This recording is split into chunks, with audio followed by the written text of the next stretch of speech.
The big hey now out there to you guys. Welcome back for another T-Share report. In a adventurous week this week with the ProveX information coming in from Richard Hart and et cetera. But we're going to focus in on the T-shares. So if you have questions about HEX T-shares and the T-share count, T-share rate, let me know. And we'll take a look at it and try to dig into that data. All right. So with that, let's go take a look. So exciting, T-shirts. Very exciting.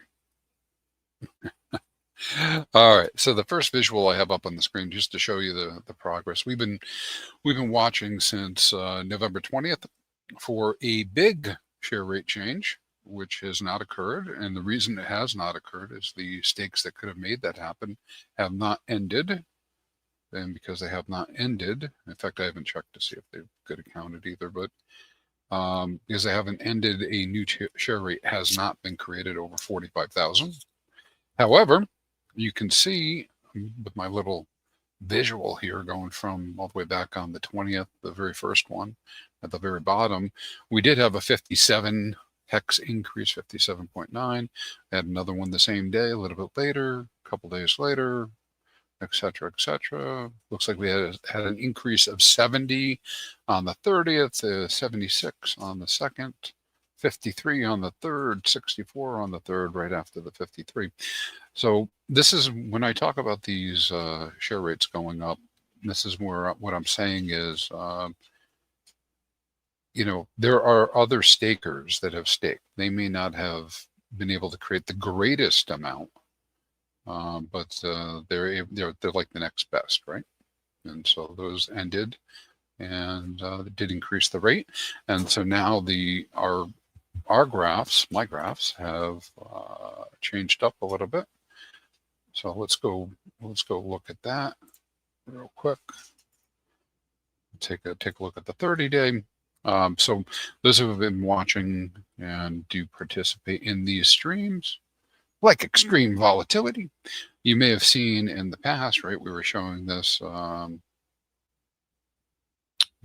chart kind of leveling out all the way until March. Well, so taking those stakes that have not ended out of play, real nice view of it on the Ethereum side here, where we had our predicted NSR going up here to 43,000, but the actual lagged a little bit, and then it came up. And the reason for that was it's a couple days for that person to end their stake and have it come up. But now we have a nice little ladder going up into the right, so it's no longer flat. And so when we go look at the different terms of days, you can see that extending out. So we'll gently go up to the end of the year. And at the first of the year, pulse chain should be somewhere around 43. And Ethereum side are almost 43,788. And on the Ethereum side, 44,000 X per T-share. And then we have, as we get into January, another big stake that I believe this is a Godwill stake around the 3rd or 4th of January that could push, again, clarify, could push us up to 44. And then we have another flat spot here on the chart going all the way out into the end of January and then a little bit beyond, right? Go to the 90-day and take a look at that. You can see this flat period extending all the way out here to the 26th of January again, and then a little bit increase on each. And now you can begin to see, I don't know if you guys can see this clearly when we're looking at it, but you can see the shape of these curves, right? They're different. Now, when we had the fork, when the fork first came out, the share rates were the same, right? Because it was a copy. And, but then we started having different activities take place on the chain. People emergency end staking, new people staking, that type of stuff. Sometimes they would emergency end stake their stake from Ethereum, but they wouldn't emergency end stake their stake from Pulse Chain, that type of thing, or vice versa. And so when you really get into some of these, which kind of look funky. Let's look at the date. Look at how this change has occurred, where on the Ethereum side, we have all these different changes that may take place on Ethereum, but we're flat on the pulse chain for that period of time. I mean, the numbers are so close that it really probably doesn't make a whole lot of difference, at least in the near term. It's just longer term, it does make a difference, right? So let's go out to the 120-day. Now, this is the exciting thing I was going to talk about. So we may see a flippening. We may see a flippening. What do I mean by that? Well, you see over here on this right-hand side of the screen, we see our pulse chain share rate potentially, again, I just say potentially, flipping the share rate on Ethereum. And so a couple different things with this, why that may have happened. Oh, hold on 1 second. I got a barking dog in the background.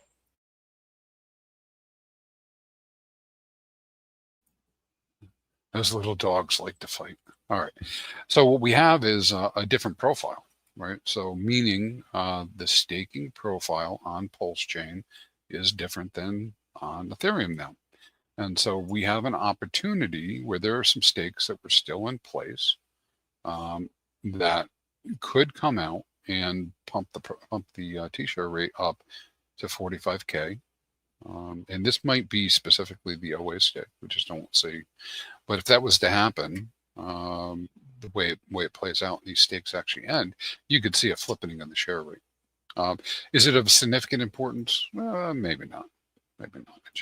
It would just be a cool narrative to see that, to see the T-share rate actually be higher on the Pulse Chain side than on the Ethereum side. So we'll watch that to see if that little flippening does occur. We go out to 2027. We're still on track. I mean, in terms of what the numbers might be, we probably will not hit the 45 by the end of this year, but it'll be close, within 1,000 or so on both chains. Still looking at 49,000 maybe by the end of next year. And again, the further out we get with our forecasts on the T-share rate, the more malleable they are. Less set in stone. This is a forecast, even though I'm using really good data for the forecast. It's just guessing at what the market will do between now and then, and how it'll react, and therefore what these numbers will be. And so we just track it and watch. I think the number one thing here in the walled garden is we're just, even though we've seen it so many times, just showing that the system works as described. It's immutable. We as the users, we're the ones that use this system. We're the ones that make it happen, and with our actions. And so that's what we're seeing.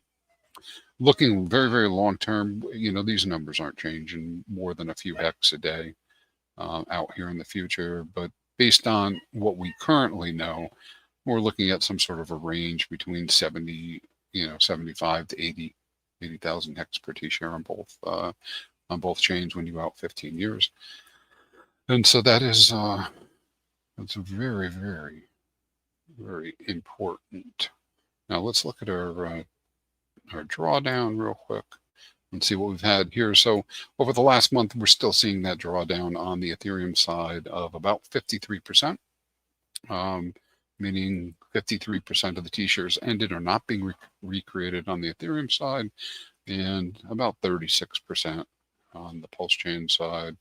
And so we can kind of extrapolate that going forward and say, well, so what does that mean for the future? So if we see the same type of activity over the next month, we'll lose another 42,000, 43,000 on the Ethereum side. But I have to recalculate the Pulse Chain side, I think. Let's see. Let's see if I have to do that. Oh, why is that 5/17? Geez, let me change the dates on this. I apologize. Usually this picks this up.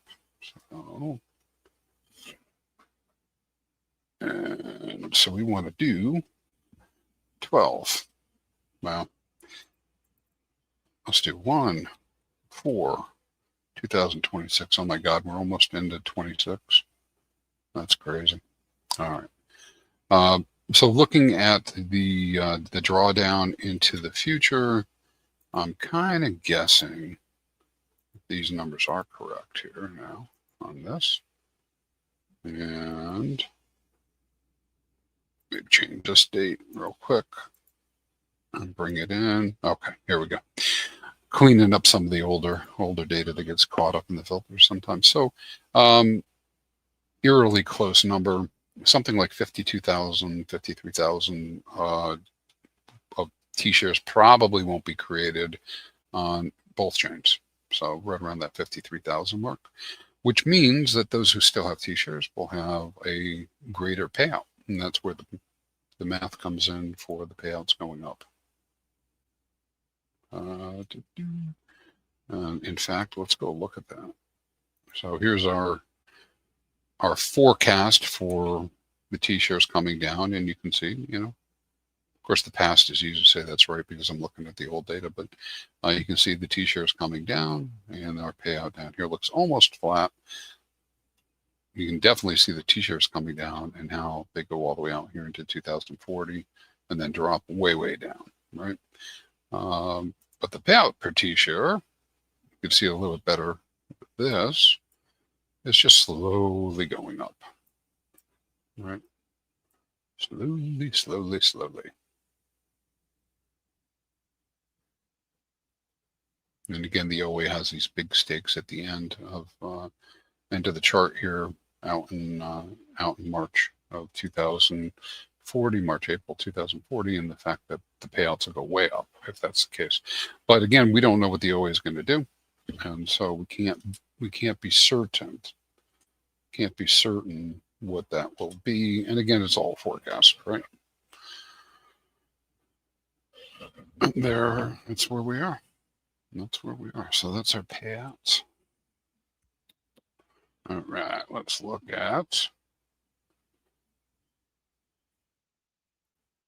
Let's see what our T-shares on each of the chain looks like. So again, for us garden dwellers, yes, I'm calling us garden dwellers, those of us who are true believers. I say true believers because we, if we look at HEX as a 15-year cycle, we have completed the first 5 years. We have now moved into the second 5 years.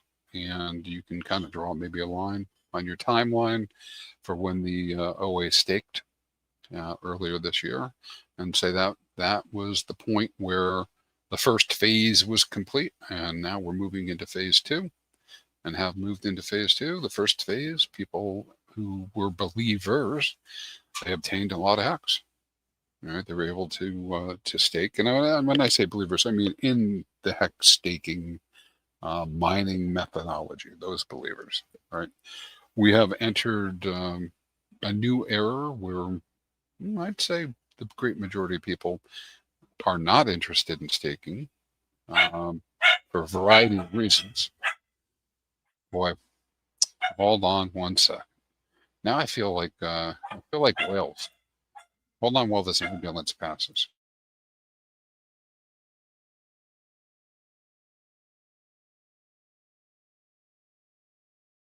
All right, I'm back. Well, the dog doesn't want to cooperate. Hold on.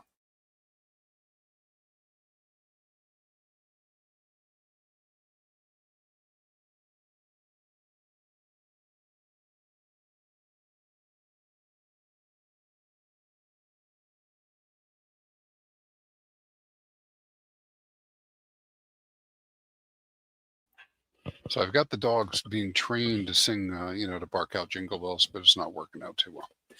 All right. So what was I saying here? Oh, yeah. So we're kind of like in a walled garden, and we're kind of the garden dwellers. And the garden dwellers are people who are the true believers, not just the believers who staked and participated in the first 5 years were rewarded with a ton of reward in the form of HEX, right? But now that whole system has been shifted to a little bit more moderate you know, APY of, somewhere between the 1 and the 5% range, depending on how long you go. Longer pays better, etc. And so now we're in the true believer phase. And in the true believer phase, we continue to see the T-share counts come down, the payouts gravitate upwards, and but it's very hard for people to kind of get their heads around this, and maybe they may not even care if they're not involved in HEX in the first place. But the people who had been in, the believers who had been in, if they become true believers, they have a lot more power in terms of maintaining HEX T-shares or to keep the number of T-shares up than new people. And the reason for that is they may have enjoyed 2, 3, 4 years of 40% APY. And because they enjoyed that very simple reward percentage per year, their stakes are coming out with a lot of HEX. And having that extra HEX gives them an advantage over a new user who might come in. But then you also have the argument, well, HEX is so cheap, which it is. You could just do this, right? In any case, here we are. This is how it is. We're in this second phase, and it's a walled garden in that I don't know about you guys. It's very hard for me to sell people on the idea of staking for very low APY. But the upside of it is you have that exposure to crypto potential volatility, which could be very high to the upside, right? So that's kind of where we're headed. And so you have this this setup where everything that sounds negative, again, if you're a true believer, everything that sounds negative is like super bullish for the true believer, because that just means there's going to be fewer and fewer people that are going to stake HEX for the long term. I don't disagree that it's not a popular subject to say stake your HEX, right? So, but that doesn't mean that HEX is dead, because HEX has all the components needed for there to be activity on chain, right? So we talk about there being a active, healthy chain. You need diversity, right? You need people building.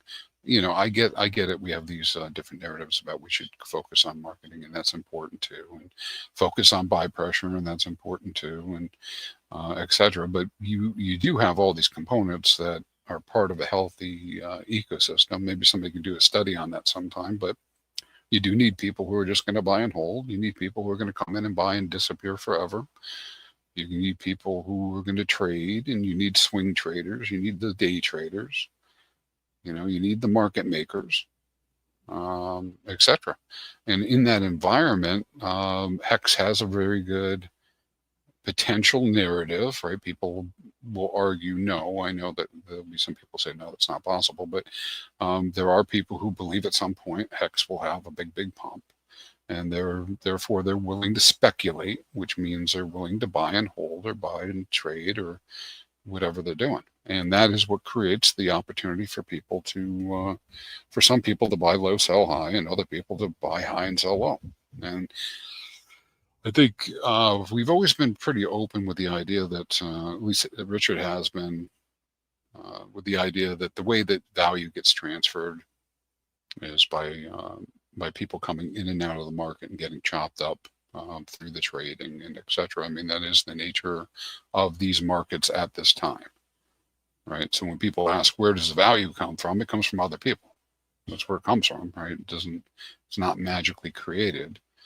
On paper, we can make things magically be created and create a narrative.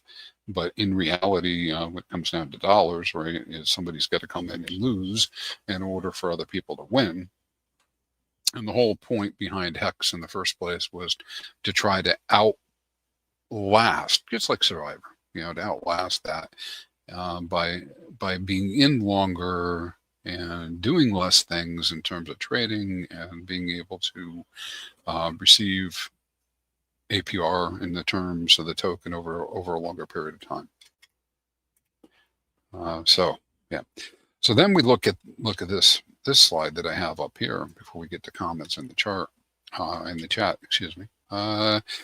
You could see that just like we were just looking at a moment ago, the the stakes, and this is like a refined view. So we'll go back to our PHEX shares, T-shares, what we have out there. The T-shares fall off a cliff end of first quarter 2040. Right? There virtually are none afterwards. I mean, they'll be added up, I'm sure. And so you see this 2041 here, where it just nearly goes down to zero. What's the number on this one? I don't know. It doesn't give you the highlight on it. But if we go look at the chart and we break that down by month, we can see there are actually T-shares out here, right? There are T-shares out here. But we go from these are the number of T-shares ending per month, and we have this 16 million ending, almost 17 million in April. The rest of this are all the months after that. Right, so we could play around with figuring out different scenarios, right? Like the OA is going to stake, the OA is not going to stake. We don't know, but what we do know is that this stake will end, and currently we're not seeing any new staking activity. We'll have to wait until. From the OA, that is. We'll have to wait and see what the OA does in March and see whether it begins rolling stakes. We don't know if that'll happen or not. But for this period of time right now, people have been picking up at lower T-share rates, T-shares, and staking them out after the OA. And so you can see May, June, July, blah, blah, blah. It's less than, the average is less than 2,000 T-shares per month. You can't go by the size of these curves or these columns because I have this in log so we can actually see it on the screen. If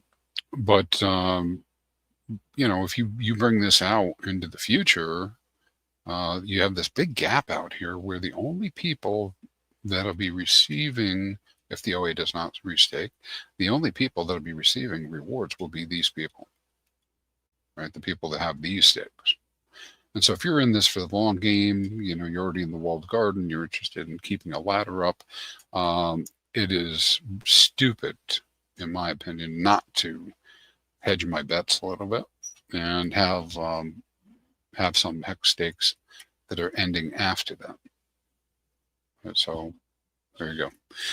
So I think it represents an opportunity. I mean, if the OA never comes back, it'll be really good for the users in terms of getting more HEX units.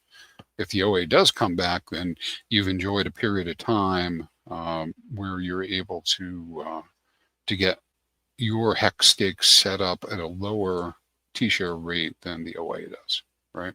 Because even if the OA does restake from March of 26 out Quattro Cinco, it will be subject to, the 45,000 HEX T-share rate. So a very long game, and that's why we talk about this I talk about it being like a 15-year cycle. Let's say hello to some of the people in the charts, the chats here. I saw volatility earlier. Green Eats, Tam's out here, Bit Finesse. Yeah, it's all in the doing. Are we going to do it? Good morning. I guess KO Eleanor. Acid Thunder, good to see you. Yeah, Extra Pulse X, you're crazy, right? Glad I got Quattro Cincos. It's hard right now to get people to believe that they should be doing Quattro Cincos, right? So here's my approach. I'm not really trying to convince anybody to do anything. I'm just showing what the data is. People who have to make their own decisions. DeFi. MBS Crypto, thanks for doing this post. I appreciate it. Let's get Hexfire on the monster spread. We could do that. Yeah, and Bullman Post says, "Sup, Crispy Man. Happy holidays, and happy holidays to everybody else." Yeah, Lord Panga. Do you think we dip more or the 4-year pain is over. I sure hope the 4-year pain is over. However, dips are in the game. So yeah, I mean, it can continue. I think near term, I think we're steady state at the moment, but who can really tell? The ProveX sacrifice is going on. And while most people I know are saying they're not participating, I could see them potentially changing their minds, right? And if they did, and their only access to value is on pulse chain, then we would see a drop, right? I would look for that potential to be coming in over this next month, if that's the case, right? Maybe even in the final days of the sacrifice as it ramps up the bonus phases until January 1st. And then we'll see how it goes at the end and what happens afterwards, right? So all that is possible and could happen. We'll have to wait and see. All right.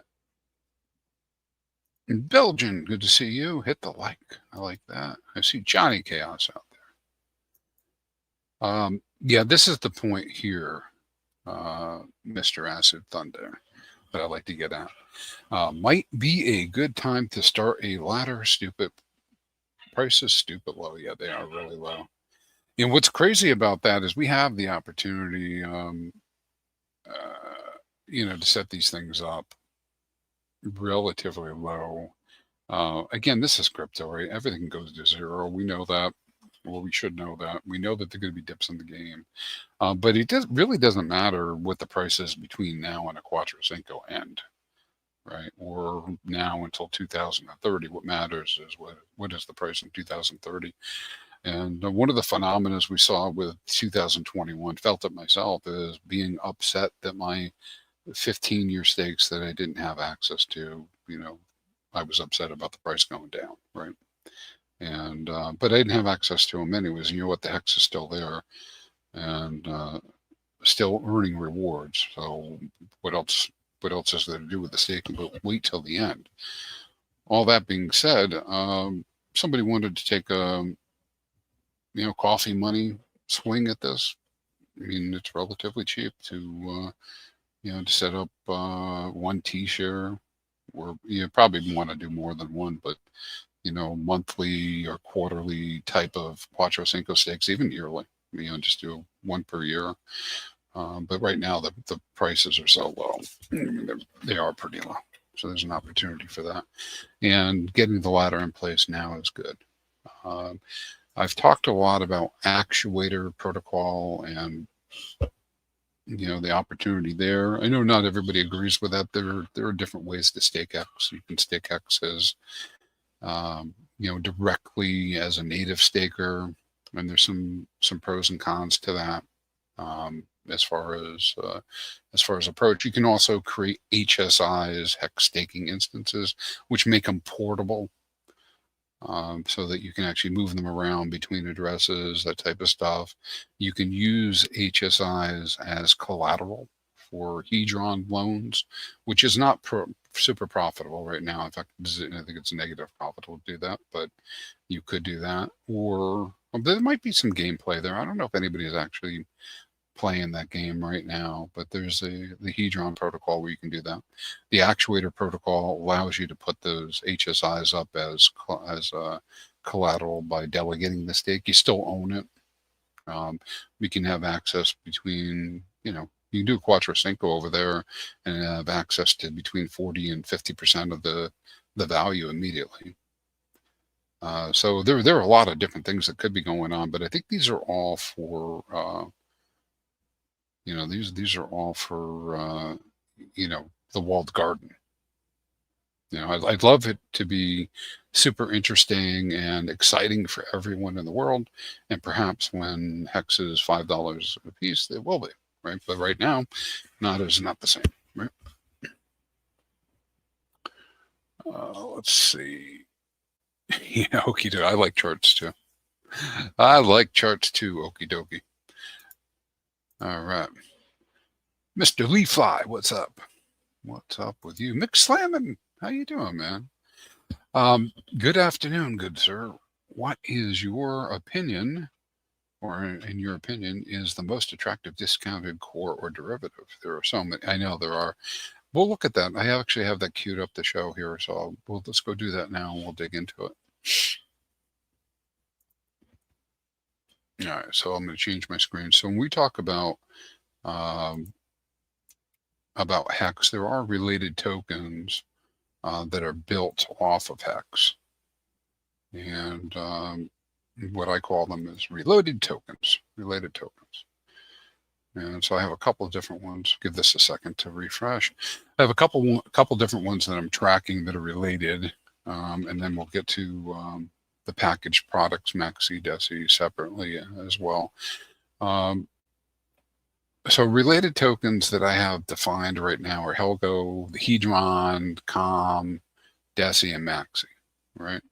And everyone you got to do a little bit of research before you go jump into things like this. But it's interesting because there's a whole ecosystems built around the hex value. Like, for instance, we have the Helgo hex out there with 1.3 million in liquidity. I think the reason that's as low as it is now has to do with the price changes, right? Because both sides of that are affected by the price of hex, and both sides have come down. So the liquidity on that is 1.3, but we did see it topping out over 2, might have been a little bit higher. Helgo is like a super meme coin. Do you have that going on?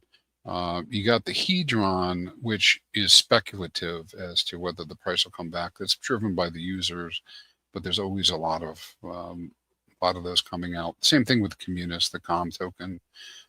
Very speculative. Again, you have to check actual liquidity that's available and order executions. You don't get kind of like beat up over that, for sure.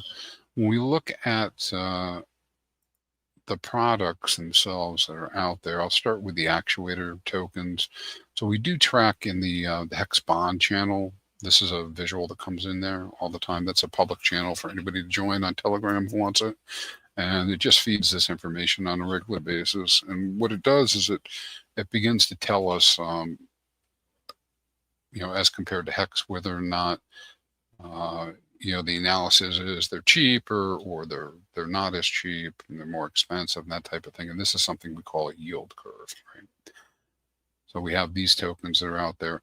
So in terms of cheap, each one has a different kind of like a view, but our HTT 3000s that are out there, which are HEX stakes that are ending on HEX day 3000, people can buy HTT 3000s through Pidius or any of the other aggregators or directly on PulseX, and they will be worth 1-to-1 with HEX on day 3000. Right, so they're at quite a discount right at the moment, and now the APR on that I'll show you on a different screen here in a moment. Let's do that.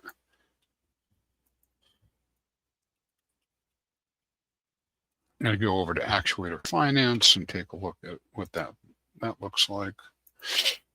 I didn't prep to show it, so I didn't have it up there. But right now, the APR in dollar terms right now is about 11% for the next 2.2 years. And the total return is about 24% in dollar terms. And so what does that mean? That means that somebody can go and buy HTT 3000s on the market, and they're redeemable through an immutable contract, 1-for-1 for HEX in 2.2 years. And so it's just saying, hey, listen, the difference in what you would pay now and what would be worth at the same price is about 24-25%. And so one pick I would have might be the HTT 3000, right? Then we go to packaged products, which are going to be our Maxi and Deci. Those actually have a much higher opportunity. Now they're called packaged products because when I do my numbers on the HTTs, I know exactly what they're going to be in the future. They will be 1-to-1 with HEX, right? With Maxi and Deci, the number will be greater than 1, but I don't know what it'll be exactly. So it's an estimated, amount of earnings over the time period until they end. So DESI's almost 7 years out still. Maxi is 11.6 years out in 2037. So when I look at this, I said, well, I can earn 28% on DESI right now. If I was to calculate how many hex would I have to put in now to get 1 DESI, and how many hex would it give me in 7 years? 2.45, I can do a calculation that gives me a ROI of 200%. And then I can do the simple math on that to kind of come up with an idea that, so if I swap 1 hex into DESI today, it will be presumably, but not for sure, a 200% ROI, return on investment. And that's because I'll have 2.45 hex at the end, right?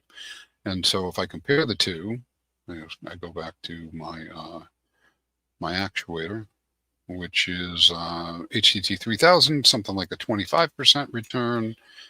And these are kind of like small differences, right? Versus a 28% return. So DESI is a pretty good buy in that case at the moment. And so is the HCT 3000. But you have to be careful when you're doing it. There is liquidity in Tide, and there's also liquidity out in out on PHUX and some other liquidity that's out there. But when you use an aggregator, you just want to be careful that you're getting what you expect to get, because slippage can be very painful when we're looking at these tokens that might not have as much of a supply on the market. All right, so hopefully McSlammin, that answers that question, right? I don't know. I'm open to ideas. I'm open to ideas on how to go even further in that. Dewey Scum, I see you out there. Yep, can stake 10 years and get max shares. You can. I think the advantage of course, as always, the Cuatro Cinco stakes has been that not only do you get max shares, but you get them for max amount of time, so that you can continue to earn on those shares for a longer period of time. Bitfinesse, all that's missing from HEX is for crypto to be needed, or wanted, right? You make more of it by staking it. You really think this won't be a main hold of any real crypto user? I think that's a positive comment. It should be the currency of all crypto, to be honest. Yeah. Not shilling, well, I guess I am shilling it because I'm talking about it in general, but that's what's fascinating me about the actuator protocol. So you have, as an example for what you're talking about, we always said, hey, HEX is awesome, right? This idea that it's this immutable contract, the users control everything. But now you could choose just to be a HEX maxi and just leave it at that, and that's fine for people who feel that way. It's not wrong. But what's been really curious is the extension of that.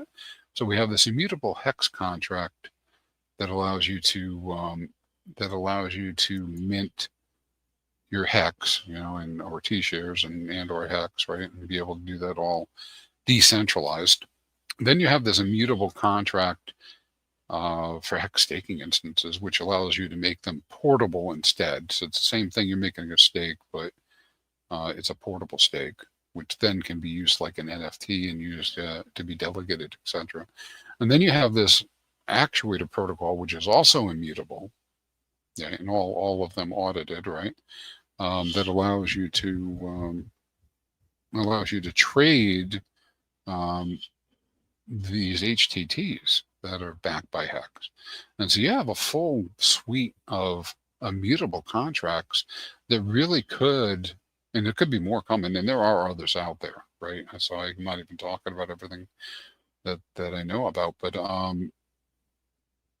there is all sorts of possibilities here, right? But again, I think it's going to take some time, and it's going to take attention, and it's going to take adoption, right? And people are going to have to want to do that. In the meantime, those of us who have already jumped over the wall and we've landed in the walled garden, here we are. And we get to talk about this stuff at least. Maybe not do anything, but at least talk about it. Now, Dewey Scum saying, great times to give small hex stakes as gifts for young ones. That's true. And I think if I was going to do that, I probably would use the HSI methodology because it is portable. And you mentioned the T-shirts for toddlers before. You should come up with that. I mean, you coined the term. I think you were the first person I heard say that and be able to do that. And yeah, making a long-term plan now is a good idea. Good idea. And if people have questions about Actuator, they can go to the Actuator chat and ask questions, or just go to the site. They have it really, really, really built out. I mean, the site's pretty good in terms of what's there. I go back to their off the app to their site. At least I thought I was. Let's go Actuator Finance.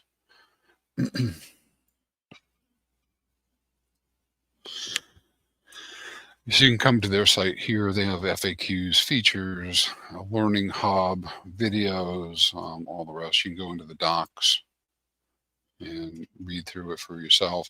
Now, I will caution anybody who does want to go digging. You can have questions, so ask them. You know, it took me probably. I'm still learning pieces of this. It probably took me about 6-7 months to get my head around exactly what the hell am I talking about over here with the actuator and why do I like it, and then being able to explain it to other people why I like it. But you can come here to their actuator website and they have all this information in there. I think they might have their, yeah, they've got the Telegram link here, their Twitter, their YouTube, etc. So you can come right here, even their GitHub, an email address. That's not normal.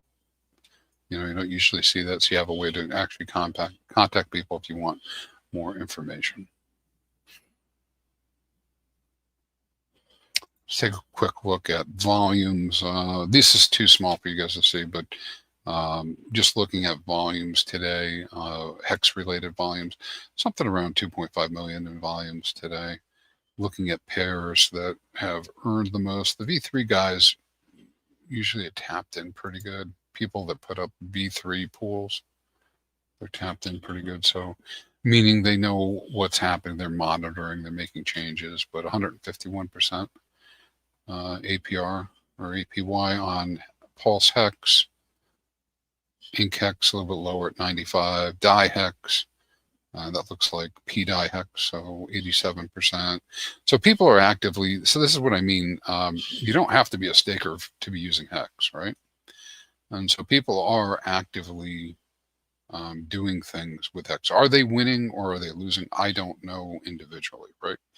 But looking at the numbers, I can see that there's, 100,000 in volume in the last hour on the Pulse Hex pair, 364K in liquidity, and 1,500 in roughly 1,500 in fees on that. So I know people are using this, right? I know they're using it. Now, what are they using it for? I don't know. We can go look at the charts and you can see that people are doing the trades, etc. But being in the walled garden and doing HEX staking, I don't really, wearing that hat, I really don't need to know what everybody else is doing, right? I mean, if I believe in HEX and I'm one of those true believers, I don't need to know why some people are selling, why some people are buying, right? Let's see here. Yeah. Long-term plan. Yeah, Acid Thunder. Yeah, go to their website. Go take a look at that. You're just saying you haven't done the deep dive yet. I mean, you can look at it.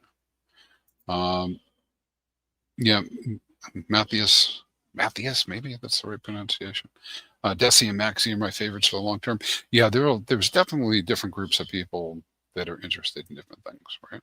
And as I showed on the screen, I mean, those opportunities are there. I mean, it's pretty cheap to get those tokens. You do have, I've always thought, particularly with these derivatives, that if I'm going to go into them, I have to be prepared to wait for the redemption or the maturity date. There may be opportunities to get in and out of them earlier, sure. But that's kind of part of my thinking, um, because anything can happen with these markets with LP and how things work. Now, presumably, we haven't seen Deci and Maxi end yet, but presumably there is no third-party risk, right? But that is one of the things that some people feel about those, right? And with Deci and Maxi, if we did see a significant run-up in HEX and people were interested in obtaining HEX, that would probably result in a buy-up of Deci and Maxi. And it would not take much. It would not take much at all to send those to premiums instead of discounts, right? Because the liquidity is just not there. And the reason why is and this is my guess, is if I was a Deci holder, why would I put it on the market and provide LP? I don't want to provide LP with it. I want to hold it. That doesn't mean there aren't strategies, and certainly some people have to provide the LP to make a viable market. But that's why you see it so thin, which means it's very, it's very volatile. Dewey Scum saying Helgo is a great spot for a buy, in your honest opinion. Yeah, Helgo, it's got pretty thick liquidity, and you can actually see on the chart that people are ratio trading Helgo to HEX. And that Helgo's gone up against HEX over time, and I expect to see that continue, with that token. But it'll vary and it'll be volatile. All right. Yeah, Matthews is talking about the Maxi and the Deci, that they have the low T-Share Rate and all the cumulative yield. Yeah, because they're like they are OG HEX stakers, right? So meaning they were part of that first 5 years of HEX, and those T-shares were earning. They had gotten the T-shares early. The T-share rate was low, and they earned a ton of rewards, right? So those are difficult to overcome with just simple staking today. Well, you can't do it with simple staking. All right. Dewey's talking about the actuator farms printing a serious APR. You can use HEX and HTTs to stake the coin in the farm actuator. That is true. That is true. I've been getting some questions, back channels about that. Let's go look at that real quick. Back to the app.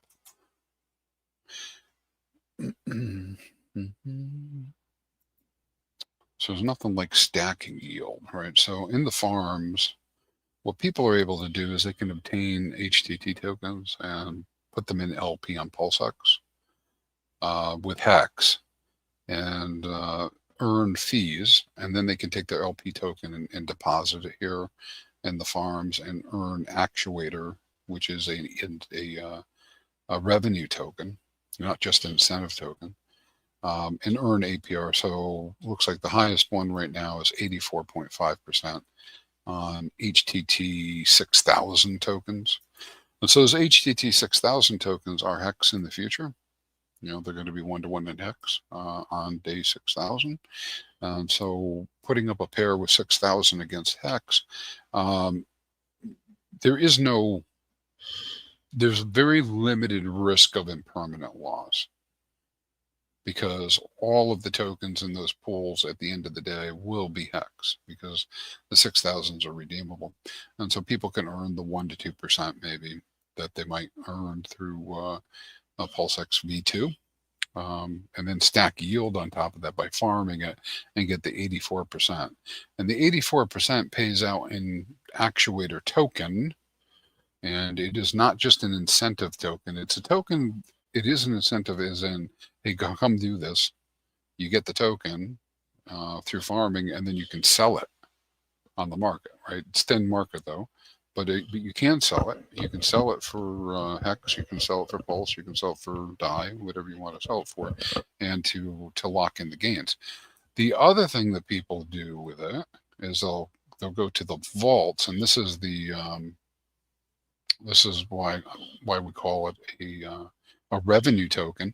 Well, you can see all these deposits against different HTTs. Well, when people mint HTTs, there's a small fee, 1% fee. that 1% fee goes to all the people who are in a particular pool, prorated by the amount of actuator that you have in there. And so you have the ability to earn on that. And I realize not everybody wants to farm, and that's fine. You don't need to LP or farm. But for those who have, I mean, 84% is huge. And that's kind of what Dewey's saying. It's a big number. The very big number. Very, very big. All right, what else we got for questions out here? Acid Thunder said he did his stakes already for his family. Yeah, I'm getting kind of addicted to doing more staking. It's crazy. All right, Prairie Banana. Good day to you, my alien friend. Oh yeah, hey, thanks, Dewey's come. Thank goodness Crispy has done excellent stream so we can catch up on this pioneering. True wealth and knowledge and vision across contact pipes. Yeah, I think so too. Of course, that's me. But here's the thing: is right with HEX again, maxi point of view. We're not going to talk about any of this stuff, but it does exist, right? And so, even from a maxi perspective, I think people need to know what's going on out there, so we should talk about it.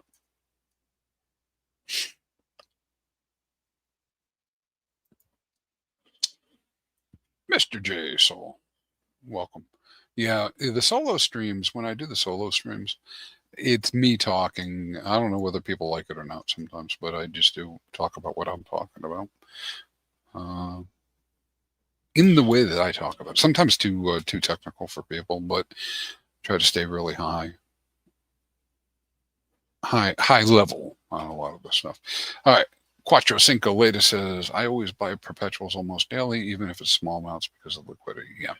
Yeah, because of liquidity might be small amounts. There's ways to also get it through. So if you're really super interested in accumulating those, you can put V3 positions up, and kind of buy into them as they have dips and that type of stuff.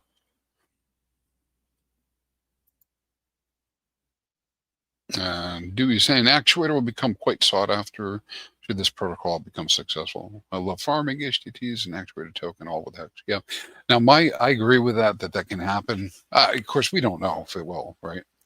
I think I won't repeat everything I put in the chat over there, but I think there's a good opportunity with actuator for us to attract new users, off-chain users, people who are interested in things like trading, right? Bond trading in particular, because that's how it's built. That's the closest analogy to TradFi that we have.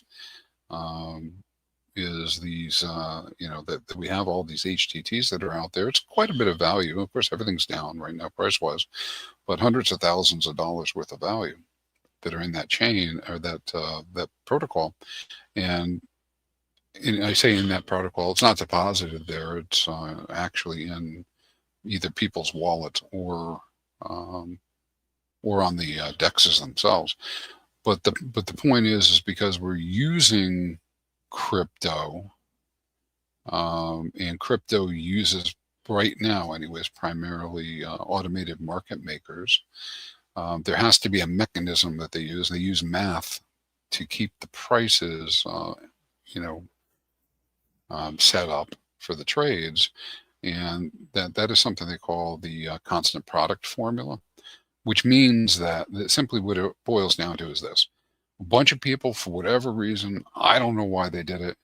I can guess why they did it. They decided they wanted to get out of their HEX stakes and get access to their liquidity, right? And so whether we're talking about HTTs, Maxi or Deci or whatever, they wanted to get out, right? Well, somebody else thought it was a good idea to provide a market and put up LP, right? So somebody else, maybe it's the same people, I don't know, but they put up LP.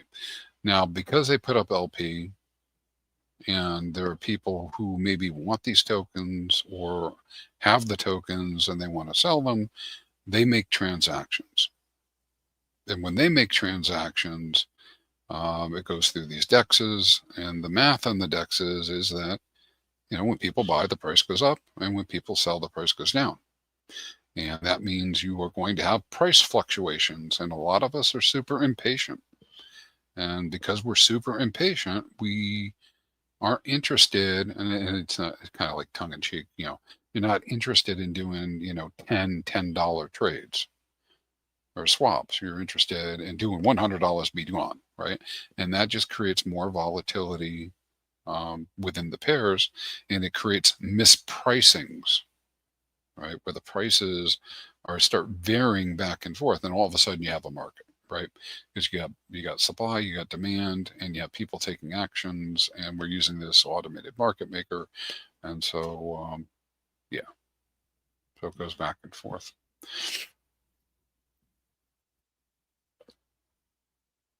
All right. So kind of go back towards as we wrap up, we'll go back towards HEX. More specifically to the T-shares. But one last question here. Quattro Cinco latest is talking about V3s and where to do them. 9mm has been very reliable in terms of V3s.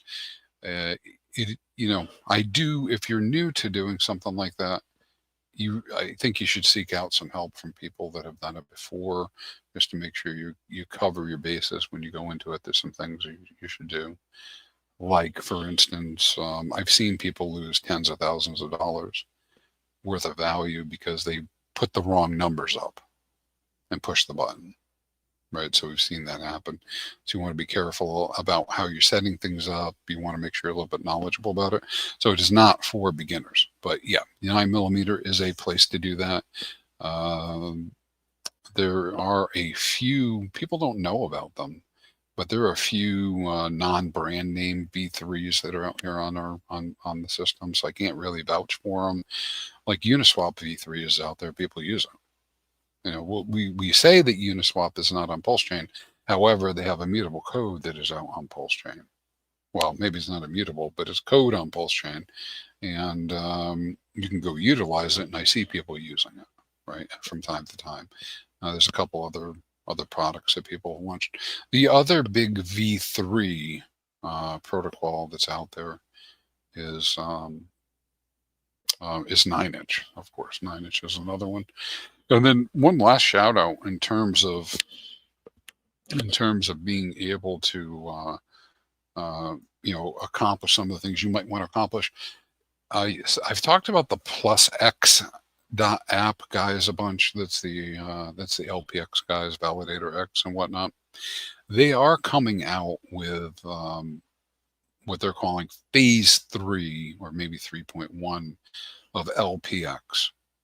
And I don't know when that'll happen. I don't know if it's this month, next month, or whatever, but it will be coming out soon. Why is that important? Well, in phase 3, myself as a user, I can go set up my own pool, my own LPX pool.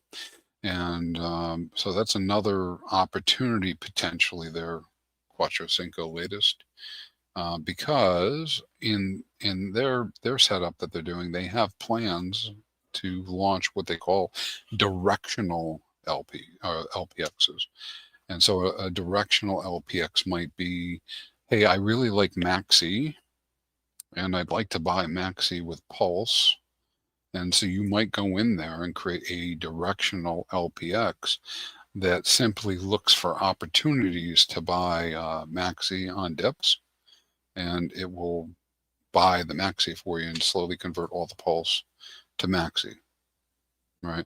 And so people listening, well, what does that mean? Why would you even do that? Well, yeah, you could just trade it, straight up on a DEX, but you get all the slippage at that time, right?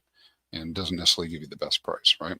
And then I could set up a V3, but the V3 has to be in range, and I need to, for it to actually begin to accumulate, and I need to be sure that I can catch it before the price reverses. And so I have to watch and remove it, to be able to keep it, because very quite often people will put a V3 in and they'll see it go straight through their V3. The price will run right through it. And then you end up with all of the token at one time. But then, yeah, the market reverses. And that happens quite a bit. And then all of a sudden, you don't have any of that. right? You're right back to where you started with a very small amount of fee, which is fine. It's just that if you're looking to do the conversion, you know, it can take some time. So LPX might be an option for you as well. Yeah. All right, Dewey. I love the vision, Crispy. I love it too, man. I hope to see that come true. You know, we're talking about an actuator in this case, because I do want to see more of a demand and a use case for HEX. Like, I concede that, except, you know, there could be there could be a universe where HEX doesn't need anything but people just buying it, and they're going to just buy it. But in my universe, that's not happening, right? So in my universe, people are not buying it and just staking it, and everybody's not lined up saying that's what they're going to do. So I'm saying that in my universe, I need people who are going to trade HEX too, right? And that are going to do a whole bunch of things. Everything you could do on DeFi, that's what I think we need for HEX, right? And so one of those things could be this kind of trading platform, and it's out there and people are actually doing it today. It's just in lower volumes and numbers. So that's pretty cool. But I think that bodes well. I mean, in that being said, it doesn't mean I have to do it. You don't have to do it.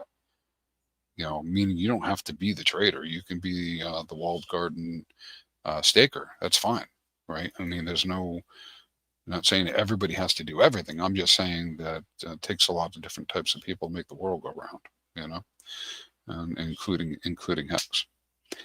So, all right, let's get to our wrap up phase, and we'll wrap this guy up if there's no other questions or thoughts. So, looking again all the way out in 2041, we're getting about, yeah, I think we're kind of low right now, February.